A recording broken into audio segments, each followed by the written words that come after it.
Hey, Alex from GMAT Ninja here. Welcome to our GRE video on exponents and roots. So today we're going to be covering some of the basic exponent rules. We're not going to go absolutely from the ground up, but we will talk about roots and fractional exponents and how to interpret those. We'll think about exponent rules, so when you have common bases, what can you do with the exponents? We'll think about order of operations with these expressions and how you can use that to pick an efficient path through the question. We'll talk about how to apply some familiar algebra to exponential expressions, so factoring would be a good example of that. Now, in addition to that, we're going to be thinking about how do you apply these rules in a way that's both efficient and flexible. And that basically means you're not relying on the calculator, you're not trying to crunch all kinds of big numbers. Rather, you're using these rules to think about the underlying logic of a question, and you're going to use that to try to find a simple path to the answer. So we're going to do 9 questions total. The first 3 will feel like warm-ups, just kind of going over the basics of those rules. The next 3 will be medium difficulty, so the kind of questions most test takers would encounter on any GRE. The last 3 will be fairly challenging. They're going to require more efficiency and more creativity in your problem solving. And even people who are shooting for an elite score 165 plus should find some challenges there. So I'll give you a minute 45 seconds for each of these questions, and feel free to pause the video if you need more time. On the other hand, you may find an answer, but could still benefit from looking at the solution. Keep in mind, you're not just trying to find the answer, but to find a way that's really efficient and that'll be useful to you on test day. So one warning before we get started. As I mentioned, we're not going to be going absolutely from the ground up when it comes to exponent rules. So if any of these expressions that I'm writing on the board here look somewhat unfamiliar, so in other words, if you're not sure exactly, how am I getting from one side of the equation to the other here, you may want to give yourself a refresher on the basics. So feel free to click on the link below this video to do that. And once you've gone through those, you can come back here and check out the rest of the video. All right, great. Let's take a look at the first question.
All right, another quantitative comparison question here. Column A, cube root of 27 to the 14th power. Column B, 3 to the 8th power squared. So the first thing to note here is you want to resist the temptation, if it occurs to you, to power through this on the calculator. Now, it's likely that you'll make a careless mistake if you're calculating these giant numbers. It's likely that you're going to overflow the calculator if the numbers get big enough, so not a good option. Let's see if we can use exponent rules to simplify these, and then they might be easier to compare. Okay, well, I'm going to look at this one first. That makes me think of the exponent rule. If I have x to the a power, whole thing raised to the b power, that's just x to the a times b. I apply that here, I get 3 to the 16. Okay, so that works. But what if on the test you start to second guess yourself? Well, did I actually remember the rule correctly? Or what if you don't want to clutter your mind with rules on a test. You'd rather understand the basic logic. Or what if, better yet, you encounter a more complex question where knowing the logic of these rules actually comes in handy? Okay, so let's explore why is this the case? Well, what does it mean to say 3 to the 8th squared? Right, well, if I square something, I multiply it by itself, right? So this becomes 3 to the 8th times 3 to the 8th.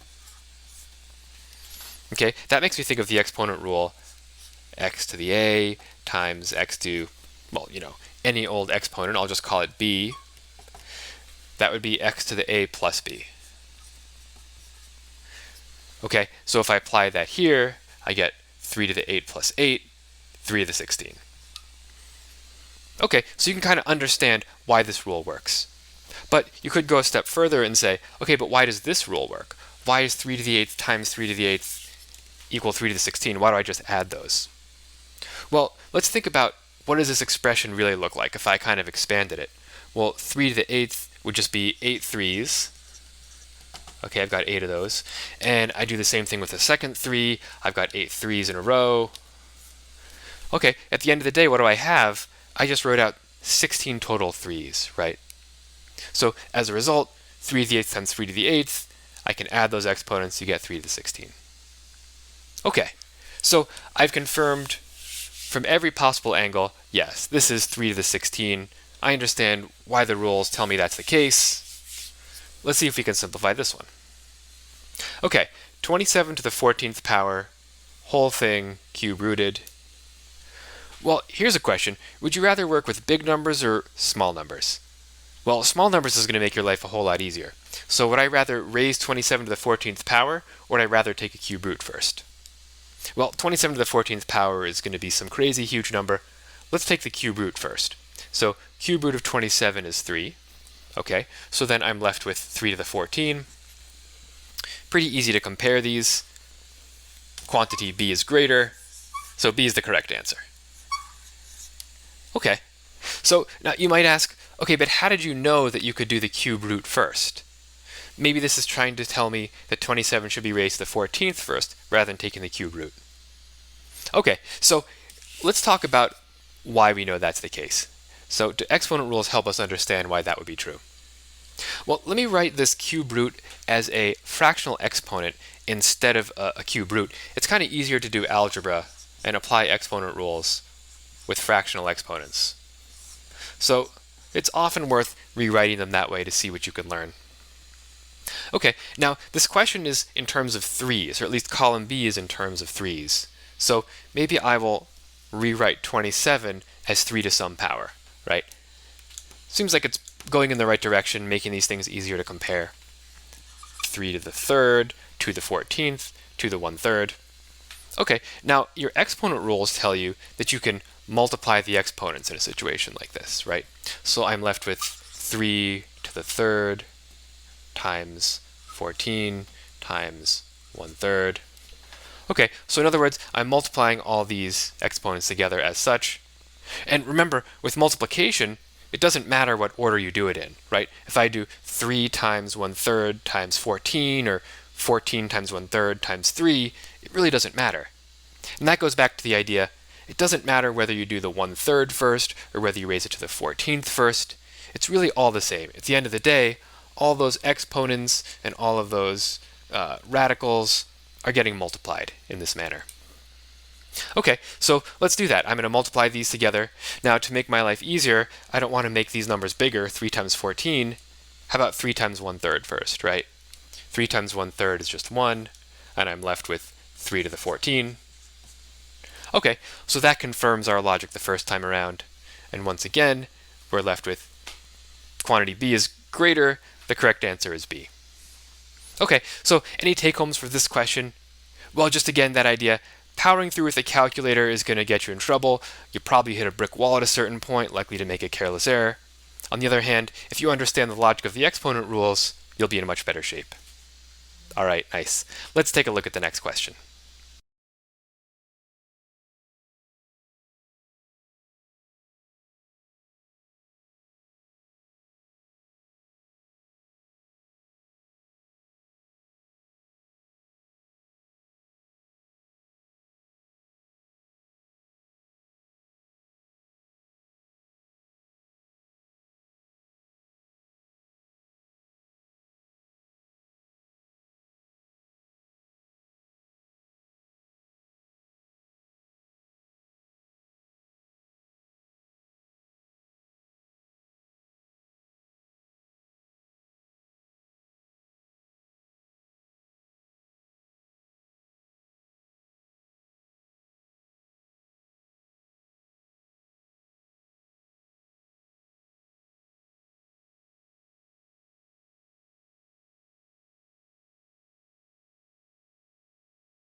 Okay, quantitative comparison. Column A, I've got 12 over the square root of 3. Column B, I've got 8 over the square root of 2. Well, eyeballing these, I notice 12 is bigger than 8, but on the other hand, the square root of 3 is bigger than the square root of 2, so I'm just not sure, glancing at it, which one is bigger. I suppose I could start punching things into my calculator, but that doesn't seem great because, okay, root 2 is going to give me some weird decimal. I'm afraid copying all that stuff down, I might make some careless mistake. And at the end of the day, well, I'm going to have to round these numbers. So what if my rounding causes one number to be slightly bigger than the other? Does that mean that it's actually bigger, or did I just create that by rounding these numbers weirdly? Okay, so as usual, calculator, not a great option. You'll hit a few questions on the GRE where it's helpful, but exponent rules, much better to simplify these. Okay, well, how do I simplify this? Well, notice there's a square root in the denominator. And that's a way of writing things that the GRE doesn't love, in a sense that you're not going to see that as an answer choice, most likely. If you end up with an expression like this, you're going to have to go through the process of simplifying it to get rid of that square root in the denominator. So how do I do that? Okay, well, let's think about, is there anything I can multiply this by that won't change it? Ultimately, it won't change the value of the number, but it'll get rid of that root in the bottom. Well, I know if I multiply a square root times itself, root 3 times root 3 would just give me regular 3, so that would accomplish my goal. But I can't just multiply by 1 over root 3, but I could multiply by root 3 over root 3. Why is that? Well, root 3 over root 3 is just equal to 1. So if I multiply this by 1, it still has the same value, but ultimately those root 3's in the bottom are just going to turn into a positive 3. So let's do that. I get 12 square root of 3 over 3. Simplify that, I get 4 root 3. Okay, great. So I've simplified this. Let's see if it helps over here. Let's do the same thing. Okay, 8 over the square root of 2. Well, I want to cancel out the root 2 in the bottom. So I'll multiply by root 2 over root 2. That gives me 8 times the square root of 2 over 2. That gives me 4 root 2. Okay, so I could see those are much easier to compare. 4 is the same in both, but root 3 has to be bigger than root 2. Notice I don't need to know the exact value of either of these. I just need to know which one is bigger. I know for sure root 3 has to be bigger. Okay, so this is a good example. Simplifying is your friend. I didn't know necessarily what I was going to end up when I started simplifying, but it always seems like a good first step. And, well, actually, look, it ends up working out great. When I do simplify, I'm given two things that I can compare quite easily, and I see the answer on this one is A. Okay, great. Let's take a look at the next one.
Okay, another quantitative comparison. I've got the square root of 180 minus the square root of 20 in column A, and column B the square root of 80.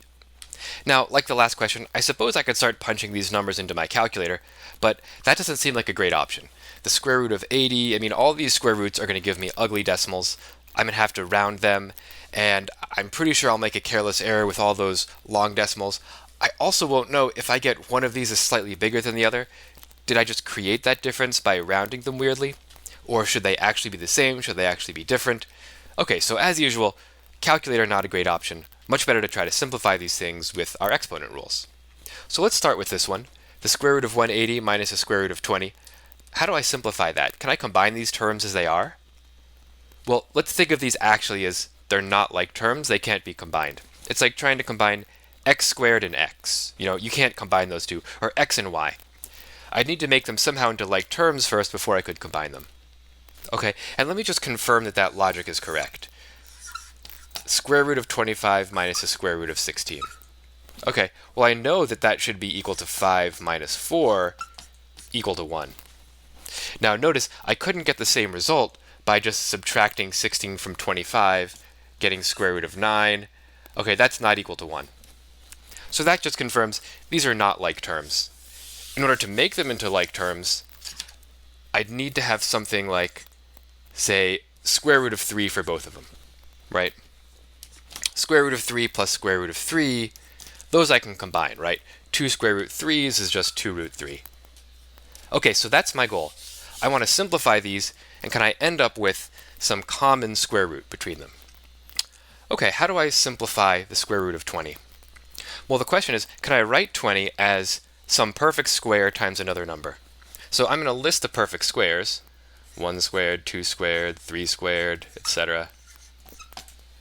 Okay, do any of these go into 20? Okay, I see 4 does. I'll rewrite 20 as the square root of 4 times 5. Square root of 4 is just 2, so that's 2 root 5. Okay, that worked here. What about 180? Well, I'm pretty sure 4 goes in. But if I do that, I'm probably going to end up with more things I just have to keep breaking down and breaking down. So what I'd really like to do is, can I divide the biggest possible number that goes into 180? That'll make this process a lot more efficient. So let's see. I'm pretty sure 16 also goes in, but I might as well keep going. 36, let's see. 36 times 5, that gives me 150 plus 30, 180. Okay, great. Let's go with 36. So the square root of 180 is actually 36 times 5. Square root of 36 is 6, so I have 6 root 5 minus 2 root 5. Okay, great, those are like terms. I end up with 4 root 5. Now notice, sure, I could have divided 180 by 9, but then I would have gotten 20 and I would have had to just keep going down the line. So if I can pick the biggest possible number that goes into one of these, that maximizes my efficiency. And I end up with 4 root 5. Okay, let's try the same process with 80. So I could, similar thought process. Which of these perfect squares goes into 80? Well, 4 goes in, but let's see if we can do better. Might as well. 16. Okay, I feel like that should work. 16 times 5. So that's 50 plus 30. Okay, great. So now I can break this down in one step. Square root of 16 times 5. What's the square root of 16? That's 4. So I end up with 4 root 5. Okay, nice. So I didn't rely on my calculator. I just started doing the simplifying process. Did I know right from the start where that was going to lead? Not necessarily. But you can see the way these questions are written, things tend to simplify nicely.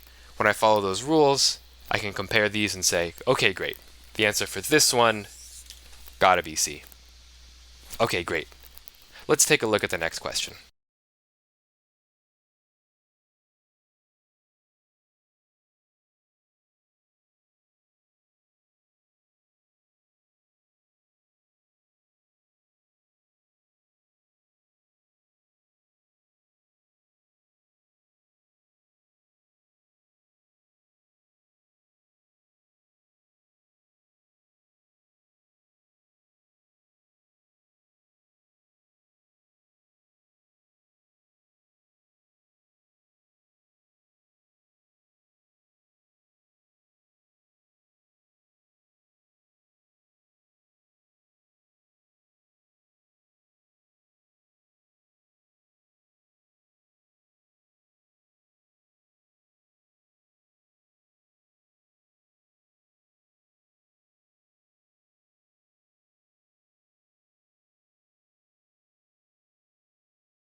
All right, another quantitative comparison.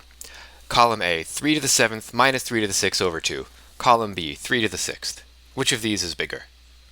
Okay, I'm probably going to start to sound like a broken record at this point, but do I want to reach for the calculator?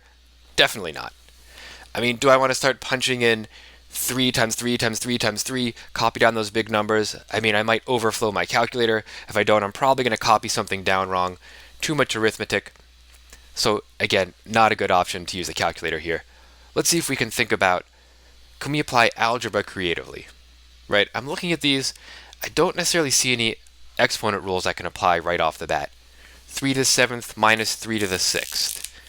Is that equal to 3 to the 1st?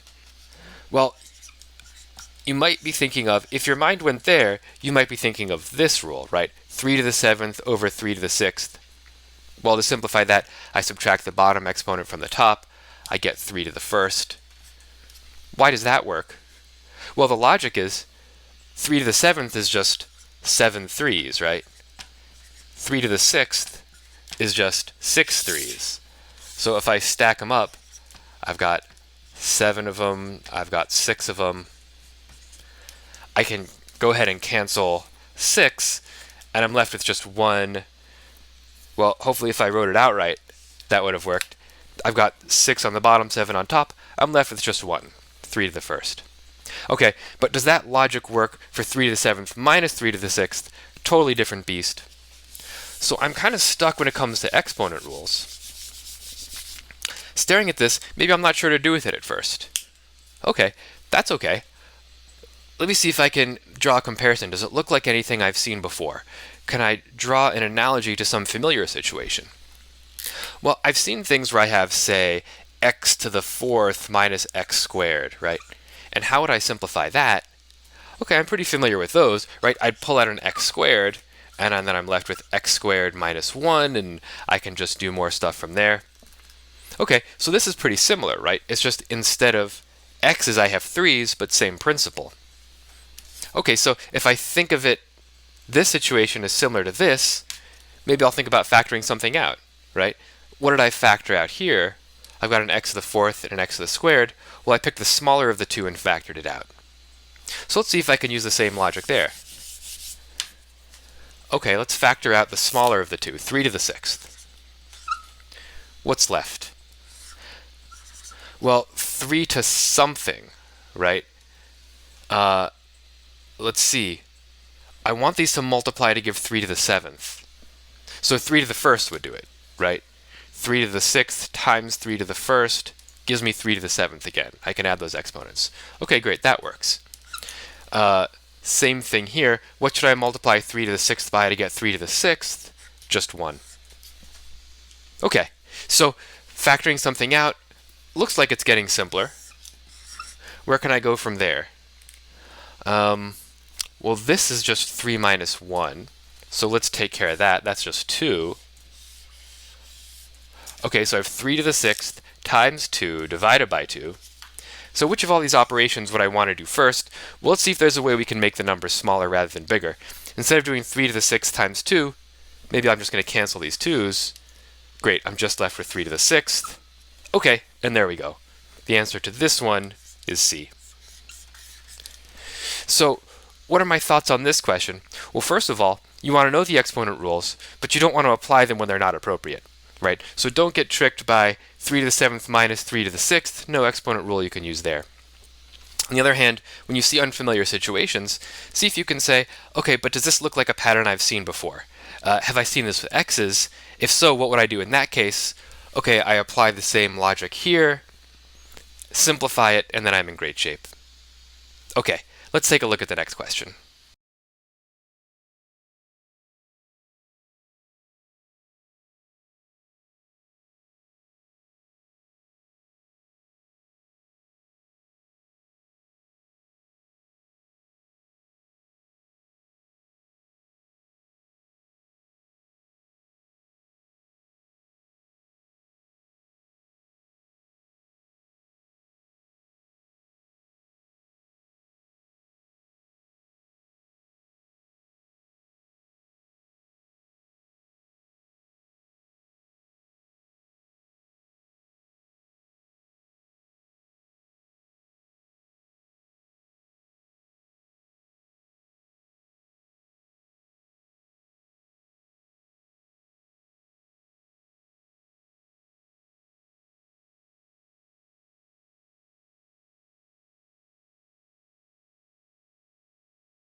Okay, multiple choice question. What is the smallest integer n such that 1 over 2 to the n is less than 0.002? Okay, well, let's get the calculator option out of the way first. Multiplying 1/2 together 7 times, 8 times, 9 times, seeing which one works? No thank you. I'm pretty sure I'm just going to screw that up, lose track. Let's see if we can simplify with algebra, make our lives easier. Okay, less likely to make a careless error, more likely to be efficient. So I'm comparing 1 over 2 to the n to this ugly decimal. Well, my first problem is that I don't want to compare a fraction to a decimal. So I can convert back and forth, right? Decimal to decimal is easier, fraction to fraction. In this case, I don't see a great way to convert this, but I think I could write that as 2 over 1,000, right? 0.002 is 2 thousandths. Okay, can break that down a little further. That's just 1 over 500. So already making that conversion, this is a lot nicer to look at. Now, what are they essentially asking here? Well, for this number here to be smaller than this number, well, they both have 1 on top, so the question is really, how do I make 2 to the n bigger than 500? So I'm going to simplify this question even further. Ultimately, to make this side smaller, the denominator will have to be bigger, so 2 to the n will have to be bigger than 500. Okay, so notice the way the question is written, you don't have to just think about it that way. If you can push it forward, change it around using algebraic manipulations, you could end up with something that's a lot easier to answer. Is 2 to the n bigger than 500? Okay, well, let's see. 2 to the 7th, 2 to the 8th. Let's figure out, let's compute those numbers. Okay, 2 to the 1st. So I'm figuring out what are my values of 2 to the n for different values of n. So I'll make myself kind of a chart here, and we'll just kind of count our way up. 4, 5, 6, 7, 8, 9, 10. Hopefully that'll do it. Okay, so 2 to the 1st power is 2. 2 squared is 4. 2 cubed is 8. Okay, starting to see the pattern. 2 to the 4th is 16. I just keep doubling them. 32, 64, 128, 256. So they're starting to get bigger pretty fast. Okay, and I cross the threshold. If n is equal to 9, then 2 to the n is bigger than 500, so that's my answer. So, any thoughts on this question? Well, the usual one, algebra, simplification is your friend, calculator not so much, for the most part. Anything else? Well, can you push the algebra to make the question more palatable? Can you write it in a way that's simpler, easier to grasp? And lastly, I'd say, when you're writing this chart out, when you're computing a value, be very, very methodical, right? It's a small time investment with a huge payoff. If my chart was sloppy, I don't think I could be convinced that I actually had the right n. But I write it down methodically, compute each number. Okay, great. I'm confident in my answer, ready to move on to the next question. So let's do just that.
All right, so we've got a multiple choice question here.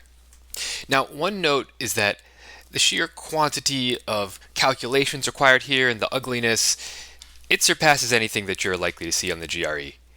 That being said, it's going to test some important rules that for sure are likely to come up on a GRE. So this is worth going through for that reason, and if you can get through this one, then you're in pretty good shape with these skills. So the first question is, what can we do to simplify what's underneath the square root here? Can I combine any of these things as they are? Well, you might remember, if you don't have like terms, you can't add things. And these are not like terms, because this has a radical 5, this doesn't have a radical. You might think back to one of the questions we did. Can we combine root 180 and root 20? Well, those not like terms, different radicals, so you have to simplify. So same thing here. Now, I don't see a heck of a lot I can do to simplify these two, so I guess I'm stuck with this. So the question is, what can I do here? Now, again, you might remember from a previous question we said, if you have a radical in the denominator, well, your answer choices on a GRE test are not going to be written in this form, so you want to know how to convert, get rid of that radical in the denominator. And what did we do?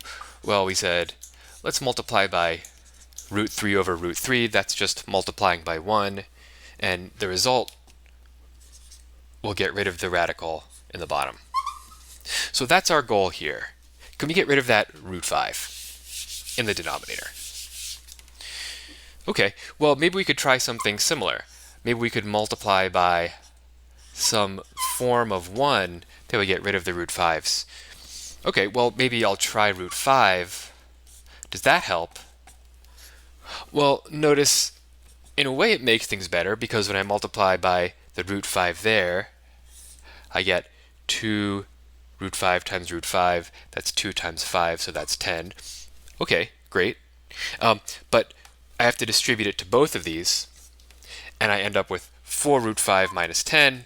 So it makes part of it better, part of it worse. Okay, so that's not going to work. So what can I multiply by? Well, you might remember a trick involving the difference of squares. In other words, if you multiply, a plus b times a minus b, the middle term cancels out, and you're left with just the square of the outside terms. So let's try applying that here. I've got 4 minus 2 root 5 here. Let's multiply by 4 plus 2 root 5. Now, of course, we have to multiply top and bottom by the same thing, because really I'm just multiplying by 1. Okay, so now the goal is, can I be really methodical with my calculations and avoid making a careless error? I know if I check each step of the way as I go, I'm going to be okay. I know that if I rush any step here, I'm going to mess it up. So let's be really careful. Okay, I'll start with, well, the top looks easier. I might as well do that first. So 6 times 4 is 24. 6 times 2 root 5 is 12 root 5. Okay, what about on the bottom? Multiply the first two, I get 16. 4 times 2 root 5 is 8 root 5. Negative 2 root 5 times 4 is minus 8 root 5. Okay, so notice these terms with the radical are going to cancel. That's why I'm doing this in the first place, so it seems like things are working out. 2 root 5 times 2 root 5. Okay, well, 2 times 2 is 4. Root 5 times root 5 is 5. So 4 times 5 is 20, but 1 is positive, 1's negative, so minus 20. Okay, these two cancel out. 16 minus 20, I get negative 4. Okay, distribute this negative 4 to both of these. I get 24 over negative 4 is negative 6. 12 root 5 over negative 4 is minus 3 root 5. Okay, so notice as I was doing that, I was just kind of saying every single calculation to myself in my head, making sure I wasn't making a mistake. It's exactly what I would do on test day. If I didn't do that, I'm sure that something would have gone wrong. Okay, so let's see if that helps. I can rewrite this, we've found, as minus 6 minus 3 root 5 plus minus 6 minus 3 root 5. Okay, well, I'm getting a good feeling here. I see the 3 root 5 minus 3 root 5 is going to cancel. I've got 22 plus negative 6, which I believe is 16. Okay, now what you don't want to do at that point is get impatient and pick an answer and go with D. So I wonder, did anybody actually do that? It's tempting to rush at the end. That's exactly what you don't want to do. Stay methodical all the way, even for the easy steps. Square root of 16, I'm left with 4. So there we go. Now, anything that we can take home from this question? Well, sure, knowing those exponent rules, knowing how to get rid of an expression like this in the bottom so that you eliminate the radical and you're able to simplify it. In addition to that, though, I think one of the really key take-homes is when you're crunching through a lot of arithmetic, when you're working with these complex radical expressions, you just want to be really methodical and maintain that all the way through the end of the problem. And then you'll end up with A, the correct answer. Okay, great. Let's take a look at the next question.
Okay, here we are, question number 7, another quantitative comparison. And I should point out we've transitioned here from the easy and medium questions to the challenging, more difficult ones. So until now, we've had to be really methodical and read carefully. From this point on, we're going to have to do all of that stuff, plus a little extra creativity and flexibility on top of it. So this question asks, x is an integer such that x is greater than 2, which is bigger? Column A, 1 over 3 to the x minus 2, or column B, 1 over 2 to the x? So my first thought is, can I simplify these at all? Can I do any algebra to make these easier to compare? But they look pretty simple as they are, so not much I can do there. Okay, maybe I'll actually pick some values of x, see which one is bigger. Okay, so x has to be an integer greater than 2, so maybe I'll pick the smallest possible value of x, which would be 3 in this case. And notice I've also got a chart here to make it easy to figure out what data am I collecting as I pick values for x. If I were to just write the values here and there on my page, I'm pretty sure I'd make a careless error. So this will help me out. Okay, if x is 3, column A is equal to 1 over 3 to the 1, so 1/3. Column B is 1 over 2 to the 3rd, which is 1 over 8. Okay, so if x is 3, column A is bigger. So where do I go from there? I can't conclude that x is always bigger, or pardon me, the column A is always bigger just because of one value of x. But how many can I pick? Is 2 enough? Is 3 enough? So that's a problem you run into if you're just kind of blindly picking numbers. So instead of that, let's think about the logic of what's going on here.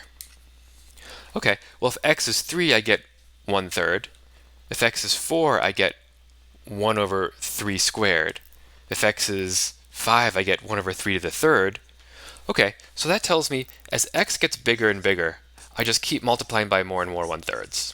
That's what's going on with column A. Column B, similar logic. If x is 3, I get 1/2 cubed. If x is 4, I get 1/2 to the 4th, so I keep adding more and more 1/2s as x gets bigger and bigger. So what do I notice? Well, they're both getting smaller. Both of them, as x gets bigger, I multiply by more and more fractions, so the result gets smaller.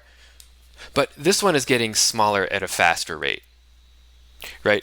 If I keep multiplying by 1/3 and 1/3, that's getting smaller a lot faster than if I just keep multiplying by 1/2. So what does that tell me? Well, sure, column A starts bigger, 1/3 versus 1/8, right? 1/2 to the third. But 1/3 is going to start shrinking faster than 1/8. So my guess is if I pick big enough values of x, eventually a is going to get smaller. And if that's the case, then the answer would be D, because in some cases a is bigger, in some cases it's smaller. Okay, so notice now, I'm not just picking random values of x and seeing what happens. I have a specific goal in mind. I see that a is bigger, and I have a suspicion that if I pick a big enough value of x, it'll be smaller. Let's see if we can confirm that. Okay, so I could pick a huge value of x, but then it starts to get really complicated to do the computations, right? If x is 100, I don't think I want to touch that. So let's be a little more modest. How about if x is 5? See what happens there. Okay, 1/3 to the third. So that's 1/27. This becomes 1/2 to the 5th, which is 1/32. Okay, so which of these is bigger? 1/27 is bigger, so column A is still bigger at this point. But did I learn anything from that? Well, notice A is starting to catch up with B, right? 1/3 is a lot bigger than 1/8. Or I should probably put that the other way around. B is starting to catch up to A. 1/8 is a lot smaller than 1/3. On the other hand, 1/32 is getting closer to 1/27. Okay, I'll just keep going. That seemed to be pushing me in the right direction. Okay, 1/3 to the 4th is 1/81. 1/2 to the 6th is 1/64. Okay, which of these is bigger? Aha, 1/64. So just to review, for a small value of x, column A was bigger, but I got the sense that A is going to be shrinking faster, so it makes sense to pick bigger and bigger values of A to see if I can ever make A smaller. Eventually, when I pick 6, yes, A is smaller. So the answer to this question, gotta be D. Okay, great. Let's take a look at the next question.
All right, another quantitative comparison question here. P and Q are integers. 19 equals 4p plus 3 to the q. Which is bigger, quantity A, 0, or quantity B, p? So it looks like my goal is to figure out whatever I can about P, and does that get me to an answer? Now, one thing I can't help but notice is that I have an equation here with two variables. So it strikes me as possible that there's not some unique value of p. I don't know that's the case 100%. Maybe if I explore it further, I could find a unique value of p. P and q have to be integers, so that limits things. But just for the sake of argument, it strikes me as possible that maybe p could have more than one possible value. Well, does that mean the answer has to be d? Not necessarily. Just because p doesn't have a unique value doesn't mean it doesn't have certain specific values it could be. Maybe the only possible values of p are positive. If that were the case, column B would be bigger. On the other hand, maybe the only possible values of p happen to be negative, in which case column A would be bigger. So just because you might have a scenario where you can't solve for a variable doesn't mean that you can't decide which quantity is bigger. Okay, so keeping that in mind, I'm laser focused on the value of p. So what can I do? Well, one thing I don't want to do is just start picking random values for p and q and trying to figure out what they might be just looking at it this way, right? If I pick some number for p, it seems kind of difficult to solve for q, right? I mean, how am I going to get the q out of the exponent there? That seems like a pain.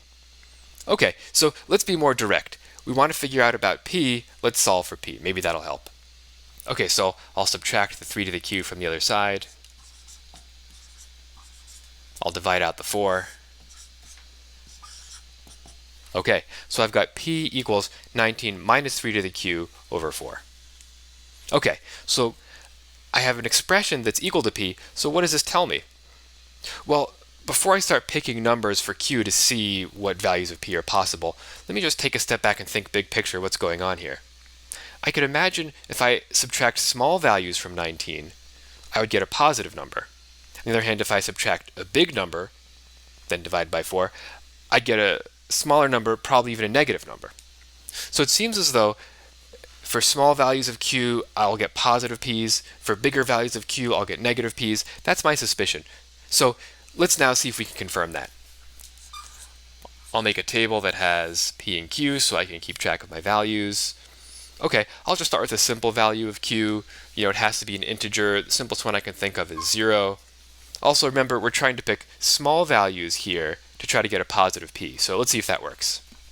So then that would give me 19 minus 3 to the 0 over 4. So that would be 19 minus 1 over 4. 18 over 4, not an integer, right? So that's not a possible value of p and q. What if q is equal to 1, right? I want to stick with small values of q to see if I can get a positive p. Okay, so 19 minus 3 to the 1 is 16. 16 over 4 is 4. Okay, so that tells me p can be positive. All right, can it be negative? That's my next question. If q gets big enough, does it get negative? Okay, well, let me pick a bigger number. 3 squared. That's not going to make it negative. I don't really care. 3 to the third is 27. Okay, let's see if that works. So 19 minus 3 to the third, we're making q equal to 3. 19 minus 27 is negative 8. Negative 8 over 4 is negative 2. Okay, so there we go. In fact, when q became a big enough integer, p became negative. So notice I can't pin down a unique value for p, but I can specifically figure out that it could be positive and it could be negative. That being the case, the answer has to be D. Okay, so what did we learn going through this question? Any take-homes? Well, first, notice I didn't just start picking random values for p and q. I had a really specific goal in mind, right? I want to figure out what are the possible values of p. Can they be positive? Can they be negative? I thought about the logic of this equation, and that guided me in what numbers I picked for q, and we can pretty efficiently get to the correct answer of D. All right, great. Let's take a look at the next question.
All right, so we've got a multiple choice question here.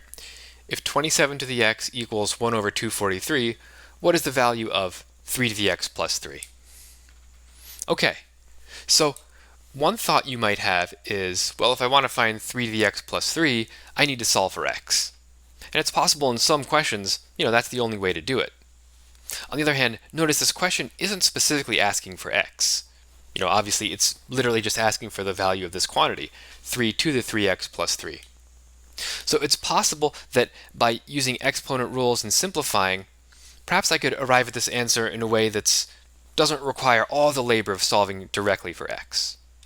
Okay, so that's just one thing I'm going to keep in mind as I dive into this. Now, where could I go from here, this expression?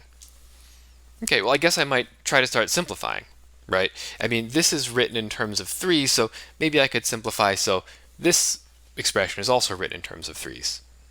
Okay, so 27 to the x, well, 27 is 3 to the third, so I could say 3 to the third to the x, and if I use my exponent rule, that becomes 3 to the 3x equals 1 over 243. Okay, and I could keep pushing ahead here. Maybe I could simplify 243 somehow. That's one possible route. On the other hand, I notice I'm kind of approaching my answer, right? I already have 3 to the 3x. Maybe I could somehow figure out how to tack on that 3 and then I'm in good shape. Okay, so I'm going to stay flexible here, right? Instead of plowing ahead here with this big ugly number, let me see if I can simplify this at all. Maybe this and this will start to converge. Okay, well, are there any exponent rules I can apply to simplify this one? Well, let's think back to x to the a times x to the b equals x to the a plus b. Now, notice we've often applied that going in the forward direction, so to speak, but there's no reason you couldn't go backwards as well. If I have x to the a plus b, maybe it's more convenient to write in this format, right? It's nice to be able to go back and forth. Okay, so this looks like x to the a plus b. Let's go backwards. Maybe that'll help. So then that would become 3 to the 3x times 3 to the third. Now, does that in fact work? I'll just confirm, well, the exponent rule tells me I can add those exponents, and that does in fact equal 3 to the 3x plus 3. Okay, interesting. They're starting to converge. I know that 3 to the 3x equals 1 over 243. Here's 3 to the 3x. So I could substitute in 1 over 243 right here, and then that would be equal to this value, which is what I'm trying to solve for. All right, let's see what happens. So 1 over 243 times 3 to the third. Okay, that's equal to 3 to the third over 243, otherwise known as 27 over 243. Okay, well, I did it. I found a value for 3 to the 3x plus 3. I probably am in good shape now, although I notice the answer choices aren't written exactly in this form. They've simplified it apparently. But let's see, can I eliminate even without doing some computations here? Well, 27 over 243 is not 1 over 243. It's also a fraction less than 1, so it's not 9 and it's not 27. So it's got to be one of these two. Okay, so now this is one option where this is a pretty quick calculation on the calculator. I guess I could just see what is this equal to. I get 0.1 repeating. Okay, I could confirm which of these is equal to 0.1 repeating. It turns out that's 1/9. Okay, great. So the correct answer is C. Now, one other thing to point out, let's say you look at that 243 and a thought crosses your mind. Maybe you recognize that as a power of 3, right? I mean, you probably know 3 to the third is 27, 3 to the fourth is 81.